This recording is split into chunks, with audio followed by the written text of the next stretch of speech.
Welcome. Today we are exploring geometric sequences. Specifically, we will look at what makes a sequence geometric, which is something called the constant ratio. If you look at the numbers 3, 6, 12, and 24, you can see a clear pattern. To get from 3 to 6, we multiply by 2.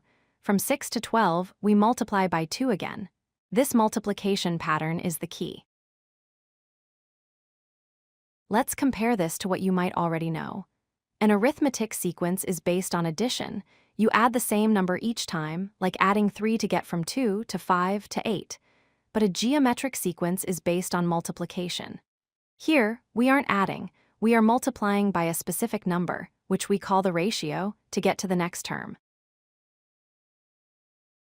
This multiplier is represented by the variable r, which stands for common ratio. Finding it is simple.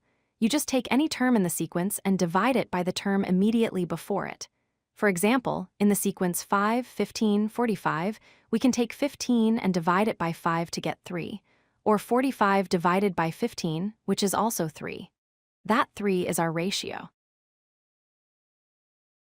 Before we build the formula, we need to know the language. A sub 1 is the first term, the number where the sequence starts. R is the common ratio we just found. N is the position number. For instance, if you want the fifth number in the list, n equals 5. And a sub n is the value of that specific term you are looking for. Let's see how the formula works logically. The first term is just itself. The second term is the first term multiplied by r once. The third term is multiplied by r twice. Notice the pattern? The number of times we multiply by r is always one less than the position number. So for the nth term, we multiply by r n-1 times. This gives us the explicit formula for any geometric sequence. A sub n equals a sub 1 multiplied by r raised to the power of n-1. This formula is powerful because it allows you to find the 100th term or the 1000th term without writing out the whole list. If we graph a geometric sequence, it usually looks like a curve. Here is the sequence 2, 4, 8, 16. You can see it starts shallow but gets steeper very quickly.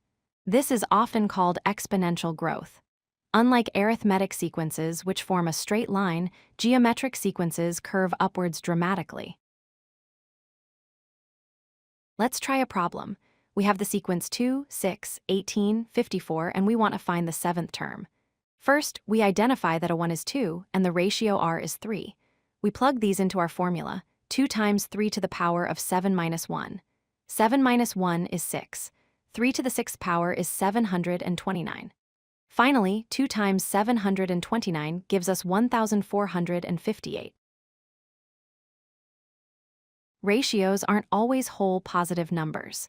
If the ratio is a fraction between 0 and 1, like 0.5, the sequence decays or gets smaller over time. If the ratio is negative, like -3, the terms bounce back and forth between positive and negative values. This is called an alternating sequence. To wrap up, remember 3 things. 1. Geometric sequences are all about multiplication. 2. The multiplier is called the common ratio, or r, and 3. The formula is a sub n equals a sub 1 times r to the power of n-1. The exponent is n-1 because the first term doesn't need a multiplier to start. If you like this video, hit that like button and don't forget to subscribe.